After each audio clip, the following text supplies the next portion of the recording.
my dear students, welcome to Teacher at Home. Today class we are going to learn the first chapter, development. Idea of development or progress has always been with us. We have aspiration or desires about what we would like to do and how we would like to live. Similarly, we have ideas about what a country should be like. What are the essential things that we require? Can life be better for all? How should people live together? Can there be more equality? Development involves thinking about these questions and about the ways in which we can work towards achieving these goals. This is a complex task, and in this chapter, we shall make a beginning at understanding development. You will learn more about these issues in greater depth in higher classes. Also, you will find answers to many of these questions, not just in economics but also in your course in history and political science. This is because the way we live today is influenced by the past. We can't desire for change without being aware of this. In the same way, it is only through a democratic political progress process that these hopes and possibility can be achieved in real life. What development promises different people different goals. Let us try to imagine what development or progress is likely to mean to different persons listed in table. What are the aspirations? You will find this. Some columns are partially filled. Try to complete the table. You can also add any other category of persons. Here are some development of goals of different categories of person. Category of person, landless, rural laborers, more days of work and better wages. Local school is able to provide quality education for their children. There is no social discrimination and the two can become leaders in this village. Prosperous farmers from Punjab assured a high family income through higher support prices for their crops and through hard working and cheap laborers. They should be able to settle their children abroad. A girl from a rich urban family, she gets as much freedom as her brother and is able to decide what she wants to do in life. She is able to pursue her studies abroad. Having filled table, let us now examine. Do all the persons have the same notion of development or progress? Most likely not. Each one of them seeks different things. They seek things that are most important for them, that which can fulfill their aspirations or desires. In fact, at times, two persons or group of persons may seek things which are conflicting. Girl expects as much freedom and opportunity as her brother, and that he also shares in the household work. Her brother may not like this. Similarly, to get more electricity, industrialists may want more dams, but this may submerge the land and disrupt the lives of people who are displaced, such as tribals. They might resent this and may prefer small check dams or tanks to irrigate their land. So, two things are quite clear. One, different persons can have different development goals. And two, what may be development for one may not be development for the other. It may even be destructive for the other. Income and other goals. If you go over table again, you will notice one common thing. What people desire are regular work, better wages, and decent price for their crops or other products that they produce. In other words, they want more income. Besides seeking more income, one way or the other, people also seek things like equal treatment, freedom, security, and respect of others. There isn't discrimination. All these are important goals. In fact, in some cases, these may be more important than more income or more consumption because material goals are not all that you need to live. Money or material things that one can buy with it is one factor on which our life depends. But the quality of our life also depends on non material things mentioned above. If it is not obvious to you, then just think of the role of your friends in your life. You may desire their friendship. Similarly, there are many things that are not essentially measured, but they mean a lot to our lives. These are often ignored. A demonstration meeting against raising the height of the Sardar Sarovar Dam on Narmada River. However, it will be wrong to conclude that what cannot be measured is not important. Consider another example. If you get a job in a far off place, before accepting it, you would try to consider many factors apart from income, such as facilities for your family, working atmosphere, or opportunity to learn. In other case, a job may give you less pay but may offer regular employment that enhances your sense of security. Another job, however, may offer high pay but not job security and also leave no time for your family. This will reduce your sense of security and freedom. Similarly, for development, people look at a mix of goals. It is true that if a women are engaged in paid work, their dignity in the household and society increases. However, it is also the case that if there is respect for women, there would be more sharing for housework and a greater acceptance of women working outside. A safe and secure environment may allow more women to take up a variety of jobs to run a business. Hence, the developmental goals that people have are not only about better income but also about other important things in life. National development. If, as we have seen above, individuals seek different goals, then their notion of national development is also likely to be different. Discuss among yourselves on what India should do for development. Most likely, you would find that different students in the class have given different answers to the above question. In fact, you might yourself think of many different answers and may not be too sure of any of this. It is very important to keep in mind that different persons could have different as well as conflicting notions of a country's development. However, can all the ideas be considered equally important? Or, if there are conflicts, is how does one decide what should be a fair and just path for all? We also have to think whether there is a better way of doing things. Would the idea benefit a large number of people or only a small group? National development means thinking about these questions. Let's work it. Discuss the following questions. Activity it is given. How to compare different countries or states. You might ask if development can mean different things. How? How come some countries are generally called developed and others are underdeveloped? Before we come to this, let us consider another question. When we compare different things, they could have similarities as well as differences. Which aspects do we use to compare them? Let us look at students in the class itself. How do we compare different students? They differ in their height, health, talents, and interests. The healthiest student may not be the most studious one. The most intelligent student may not be the friendliest one. So, how do we compare students? The criterion we may use depends on the purpose of comparison. We use different criterion to choose a sports team, a debate team, a music team, or a team of organize a picnic. Still, it for if for some purpose we have to choose the criterion for all the round progress of children in the class, how shall we do it? Usually we take one or more important characteristics of persons and compare them based on their characteristics. Of course, there can be differences about what are important characteristics that should form the basis of comparison, friendliness and spirit of cooperation, creativity or marks secured. This is true of development too. For comparing countries, their income is considered to be one of the most important attributes. Countries with higher income, they are more developed than others with less income. This is based on the understanding that more income means more of all things that human beings need. Whatever people like and should have, they will be able to get with greater income. So, greater income itself is considered to be one important goal.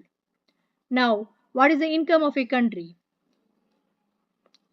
Intuitively, the income of the country is the income of all the residents of the country.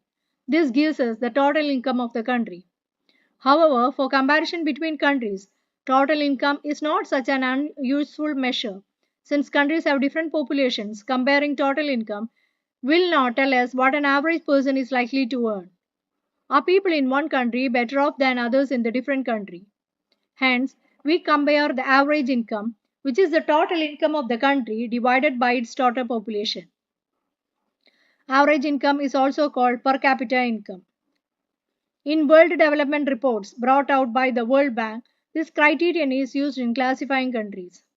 Countries with per capita income of US 49,300 per annum and above in 2019 are called high income or rich countries, and those with per capita income of US 2,500 or less are called low income countries.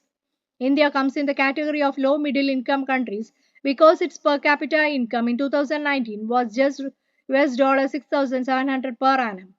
The rich countries, excluding countries of Middle East and certain other small countries, are generally called developed countries. Average income. While averages are used for comparison, they also hide disparities. For example, let us consider two countries A and B. For the sake of simplicity, we have assumed that they have only 5 citizens each. Based on the data given, calculate the average income for both countries.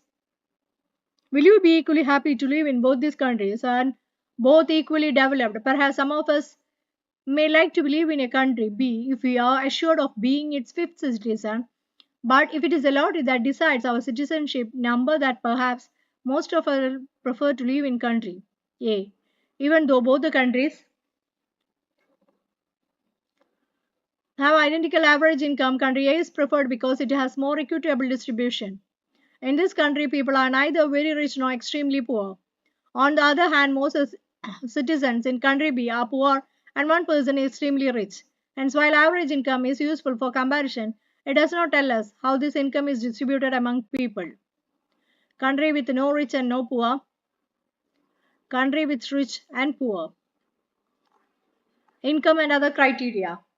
When we looked at the individual aspirations and goals, we found that people not only think of better income but also have goals such as security, respect for others, equal treatment, freedom, etc. in mind. Similarly, when we think of a nation or a region, we may decide average income, think of other equally important attributes. What could this attribute be? Let us examine this through an example. Per capita income of Haryana, Kerala, Bihar. Actually, these figures are of per capita net state domestic product of current prices 2018-19. Let us ignore what the complicated term exactly means. Roughly, we can take it to be the per capita income of the state. We find that of the three, Haryana has the highest per capita income and Bihar is at the bottom. This means that on an average, a person in Haryana earned rupees 2,36,147 in 1 year, whereas on average, a person in Bihar earned only about 40,982. So, if per capita income were to be used as a measure of development, Haryana will be considered the most developed and Bihar the least developed state of the three. And certain other data pertaining to the states. What does this table show? The first column of the table shows that in Kerala, out of 1,000 children born, 7 died before completing 1 year of age, but in Haryana, the proportion of children dying within 1 year of birth was 30, which is nearly 3 times more than that of Kerala. On the other hand, the per capita income of Haryana is more than that of Kerala. Just think of how dear you are to your parents. Think of how everyone is so happy when a child is born. Now try to think of parents whose children die before they even celebrate their first birthday. How painful it must be to these parents. Next, note the year in which the data pertains. It is 2018, so we are not talking of old times. It is 70 years after independence when our metro cities are full of high rise buildings and shopping malls. The problem does not end with the infant mortality rate. The last column of table shows that about half of the children aged 14 to 15 in Bihar are not attending school beyond class 8. This means that if you went to school in Bihar, nearly half of your elementary class friends would be missing. Those who could not be in school are not there. If they had happened to you, you would not be able to read what you are reading now. Public facilities. How is that the average person in Haryana has more income than the average person in Kerala, but lags behind in the crucial areas? The reason is money in your pocket cannot buy all the goods and services that you may need to live well. So, income by itself is not a completely adequate indicator of material goods and services that citizens are able to use. For example, normally your money cannot buy you a pollution free environment or ensure that you get unadulterated medicines unless you can afford to shift to a community that already has all these things. Money may also not be able to protect you from infectious diseases unless the whole of your community takes preventive steps. Actually, for many of the important things in life, the best way, also the cheapest way, is to provide these goods and services collectively. Just think, will be the cheaper to have collective security for the whole locality or for each house to have its own security staff? What if no one other than you in your village or locality is interested in studying? Would you be able to study? Not unless your parents could afford to send you to some private school elsewhere. So you are actually able to study because many other children also want to study and because many people believe that the governments should open schools and provide other facilities so that all children have a chance to study. Even now, in many areas, children, particularly girls, are not able to go to high school because the government society has not provided adequate facilities. Kerala has a low infant mortality rate because it has adequate provisions of basic health and educational facilities. Similarly, in some states, public administration system, that is the PDS, function well. Health and nutritional status of people of such state is certainly likely to be better. Here is a table which is showing the educational achievement of rural population of Uttar Pradesh. Literacy rate of rural population 76 for male and female 54. Activity 3, BMI. That is one way to find out if you are properly nourished is to calculate the nutrition scientist called body mass index.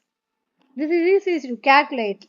Let each student in the class find out his or weight and height. Take the weight of each student in kilograms.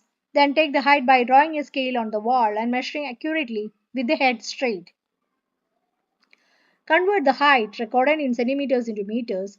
Divide the weight in kilogram by the square of the height. The number you get is BMI. Then look at the BMI for age table given on pages. A student's BMI could be within the normal range or less than that. Underweight or more obesity, for example, if a girl student is 14 years and 8 months old and the BMI is 15.2, then she is undernourished. Similarly, if the BMI of the boy aged 15 years and 6 months is 28, then he is overweight.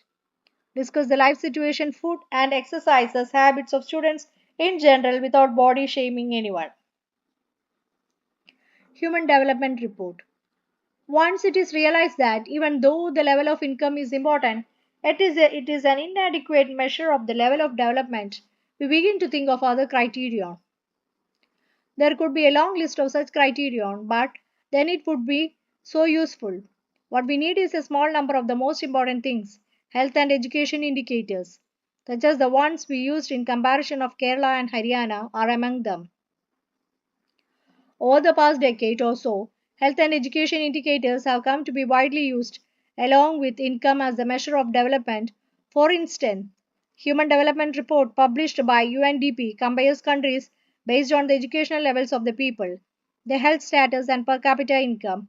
It would be interesting to look at certain relevant data regarding India and its neighbors from Human Development in Report 2020.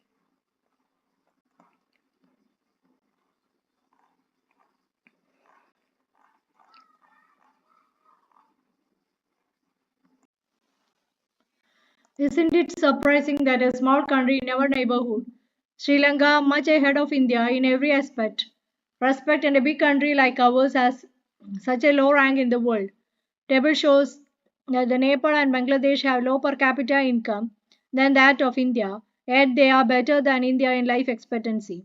Many improvements have been suggested in calculating HDI and many new components have been added to the Human Development Report. But by prefixing human to development, it has made it very clear that what is important in development is what is happening to citizens of a country. It is people, their health, their well being that is most important. Do you think there are certain other aspects that should be considered in measuring human development?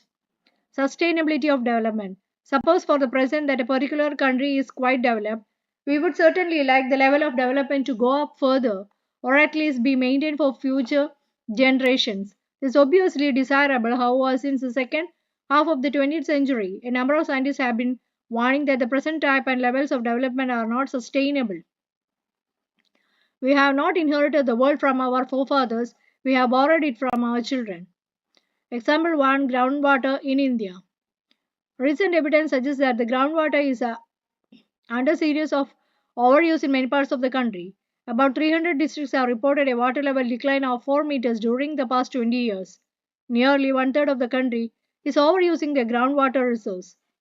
In another 25 years, 60% of the country would be doing the same if the present way of using the resource continues. Groundwater overuse is particularly found in the agriculturally prosperous regions Punjab, Western UP, hard rock plateau areas of central and south India, some coastal areas, and rapidly growing under settlements. Groundwater is an example of renewable sources. Resources are replenished by nature, as in the case of crops and plants. However, even these resources may be overused.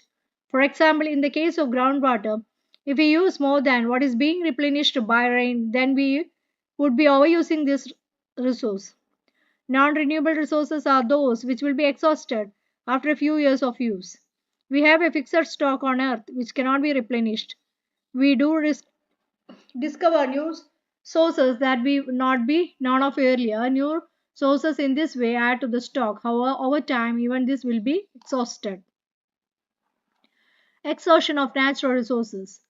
The table gives an estimate of reserves of crude oil. More important, also tells for the how many years the stock of crude oil will last if people continue to extract it at the present rate. The reserves would last only 550 years more. This is for the world as a whole. However, different countries face different situations. Countries like India depend on importing oil from abroad because they do not have enough stocks of their own. Prices of oil increases. This becomes a burden for everyone. There are countries like USA which have low reserves, hence want to secure oil through military of economic power. The question of sustainability of development raises many fund- fundamentally new issues about the nature and process of development. Consequences of environmental degradation do not respect national or state boundaries. This issue is no longer regional or national specific. Our futures are linked together. Sustainability development is comparatively a new area of knowledge in which scientists, economists, philosophers, and other social scientists are working together. In general, the question of development or progress is perennial. At all times, as a member of society and as individuals, we need to ask where we want to go, what we wish to become, and what our goals are. So the debate on development continues. So that's all about this chapter. If you are interested, please do like, share, and subscribe my channel. Okay, thank you.